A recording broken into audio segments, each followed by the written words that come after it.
का सिद्ध पीठ स्थान या पुण्य क्षेत्र, पवित्र तीर्थ या गंगा यमुना का किनारा या कोई पूज्य पर्वत शिखर या तुलसी कानन, गौशाला, देवालय, पीपल, आंवला का वृक्ष या बड़ा सरोवर, उनका तट, पवित्र सरोवर, उनका तट, इन पे मंत्र सिद्ध होता है। इन जगहों में मंत्र जपने से सिद्ध होता है। एक बार वर्णन किया गया था कि घर से 10 गुना भजन का प्रभाव गौशाला में, और गौशाला से 100 गुना बढ़कर लाभ मिलता है पवित्र जंगल, एकांत सुनसान जंगल से 1000 गुना सरोवर, तालाब, कुंड, उससे 1,00,000 गुना यमुना जी के तट पर, गंगा जी के पावन तट पर, उससे 1 करोड़ गुना पवित्र पर्वत, गिरिराज जी, कामदेव जो वहां कामदगिरी, चित्रकूट, ऐसे पवित्र पर्वतों में, उनसे बढ़कर कई गुना भगवान शिव के मंदिर, भगवान राम के मंदिर, हरि के मंदिर जहां विराजमान है उन मंदिरों में, और अरबों गुना भगवान के नित्य लीला स्थलियों में। अरबों गुना का मतलब 1 अरब नाम घर में जप किए और 1 नाम वृंदावन में जप किए, अरबों, अरब नहीं अरबों गुना। आप जहां बैठे हो इससे बढ़कर त्रिभुवन में कोई स्थान नहीं। पर इससे भी बढ़कर बात कही, गुरु के सानिध्य में अनंत गुना, गुरु के सानिध्य में अनंत गुना, गुरु की चरण पादुका, गुरु का चित्रपट विराजमान करके। अब ऐसे गुरु थोड़ी बैठे कि बैठो हम जब कर ले, पहले सिद्ध हो जाए तब जाना हमारे पास से, तो ऐसे गुरु किसी के पास थोड़ी बैठे रहते। तो गुरु की पादुका और गुरु का चित्रपट, ये गुरु का सानिध्य माना जाता है। ऐसी जगह बैठे जो सम हो, बराबर हो, जहां कोई सांप, बिच्छू, कीड़ा मकोड़ा ऐसे आने का भय न हो, दुष्टों की विघ्न जहां ना पहुंचते हो, ऐसे पवित्र एकांत स्थान में निरंतर भजन करने का अभ्यास करें। सब कुछ अपने को प्राप्त है, श्रीधाम वृंदावन प्राप्त, इसलिए सब कुछ प्राप्त है अपने को। अब नाम और मंत्र निरंतर चले, इसके लिए साधक को भोजन सुधारना होगा। जो चले उनकी बातें कर रहे हैं, जो चले तो प्रयत्न क्या होना चाहिए, ऐसे पवित्र स्थानों में मंत्र नाम सिद्ध करने का उपाय करना चाहिए। नाम और मंत्र निरंतर हमारे हृदय में चले, उसके लिए भोजन सुधार होना चाहिए। भोजन से रस बनता है और वही रस शरीर प्राणों को पोषित करके मन का निर्माण करता है। जैसा अन्न वैसा मन, मन का निर्माण करता है।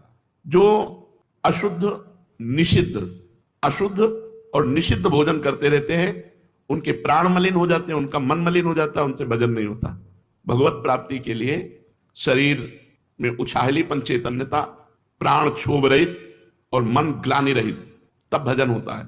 जिस समय हम अपवित्र भोजन करते हैं तो चित्त में मल और विक्षेप धारण हो जाता है। चित्त पकड़ता है गंदी बातें, पूर्व की बातें, दुश्मनी की बातें, ये वो सब, वो उनको पकड़ेगा। मंत्र तुम्हारा चल रहा, मंत्र को नहीं पकड़ेगा यदि भोजन सही नहीं है। तो भोजन पवित्र है तो चित्त विक्षेप छोड़ करके मंत्र को पकड़ता है और चिंतन करता है। चिंतन का कार्य चित्त का है। अन्न का सबसे बड़ा प्रभाव भजन में पड़ता है, भोजन में। गृहस्थ है तो धर्म पूर्वक कमाया हुआ धन उसी से पेट भरे और नहीं। ये नहीं कि रास्तों में बट रहा है या बाबा जी क्या भंडारा हो रहा है तो हम, गृहस्थ नहीं। अगर आप किसी भंडारे में पाते हैं तो कीमत लगाइए कि 100 रुपए का भोजन आपने पाया तो 101 रुपए रख के वहां प्रणाम कर लीजिए। ऐसे गृहस्थ के लिए उचित नहीं। कहीं भी ये खुशी मत हो कि फ्री पा लिया, भोजन पाओगे सुकृत नष्ट हो जाएंगे, भजन में विक्षेप पड़ जाएगा। न्यायोपार्जित धन होना चाहिए गृहस्थ का, तभी उसकी भक्ति बनेगी, तभी उसका भजन बनेगा। अन्याय से, बेईमानी से, चोरी से, छल कपट से पाया हुआ धन और उससे जो अन्न पाया जाएगा, उसकी क्रिया ही मूल में अशुद्ध है तो वो भजन नहीं कर पाएगा, उसका भजन सिद्ध नहीं होगा। बड़ा विक्षेप युक्त कोशिश भी करेगा तो भजन नहीं होगा। अगर पूरा भोजन आपका पवित्र है, गंदी कमाई का है, तो भजन सवाल नहीं। भोजन चित्त का निर्माण करता है।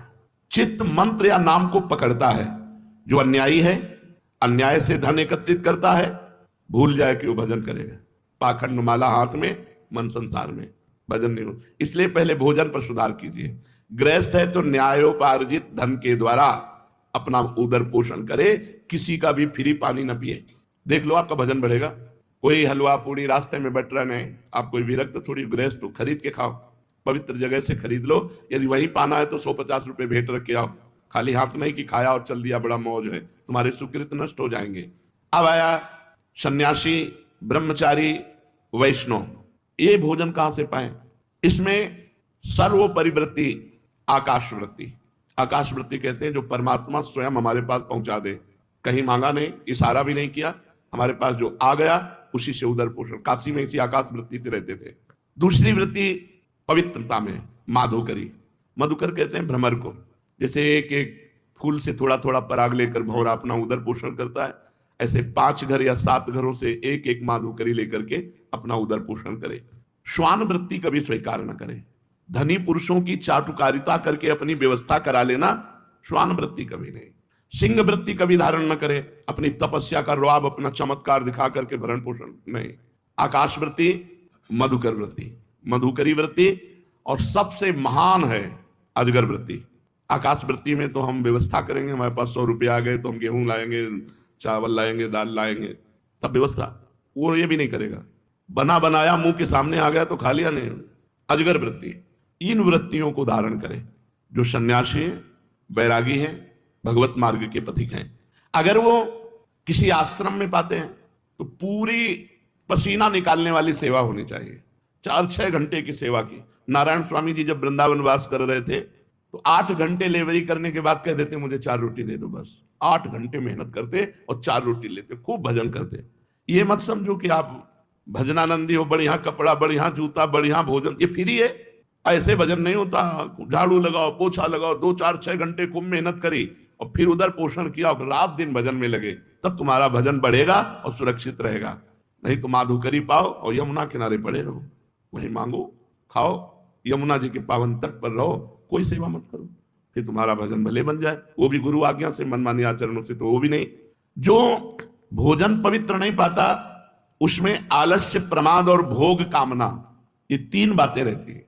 पड़े रहना, अरे हम नहीं कर पाएंगे सेवा, थोड़ी सेवा है वो भी उतनी जगह अपवित्र पड़ी, पोछा नहीं लगाया। प्रमाद, भोगों का चिंतन, ये खा ले, ये भोग ले, वो भोग ले, भजन नहीं। और चाहे गृहस्थ हो या विरक्त, भोजन आधा पेट अगर भजन करना है। जब भजन में मन लगेगा तो भोजन में रुचि नहीं होती। और भजन का बल होता है कि ऐसा नहीं होगा कि म्यों ऐसे 8-8 दिन भोजन नहीं मिला, गंगा जल केवल पी के, कभी हमको महसूस नहीं हुआ ऐसा। आहार दबा दबा करके करोगे तो भजन थोड़ी होगा। अपने गुरु जी को जीवन भर देखा है, अब भी देखा है, वैसा ही दिनचर्या है। 2 रोटी से कभी ढाई नहीं पाते, अपने हाथ की बनाई 2 रोटी और शाम के दूध। एक दिनचर्या आजीवन के लिए भोजन की होनी चाहिए। विरक्त को भी भोजन में 3 दोष माने गए हैं, एक जाति दोष, एक आश्रय दोष और एक निमित्त दोष। जाति दोष वो है जो स्वभाव से निषिद्ध होते हैं, जैसे प्याज, लहसुन, शलगम, गाजर, ये भजन में विक्षेप डालेंगे ही डालेंगे। ये तमोगुणी जाति के हैं, इसलिए इनका प्रयोग नहीं करते। तमोगुण इनसे प्रकट होता है। यद्यपि ये इनकी प्रकट होने की प्रक्रिया पवित्र है, जहां आलू प्रकट होती है वहीं प्याज, लहसुन भी वैसे ही मिट्टी में, पवित्र मिट्टी में प्रकट होते हैं, पर ये भजन के लिए निषिद्ध है। ये बुद्धि में, भजन में विक्षेप डालते हैं, इसलिए संतों ने इसे मना किया है। ये कोई ऐसा नहीं कि प्याज लहसुन पाओगे तो पाप हो जाएगा, लेकिन भजन नहीं बनेगा।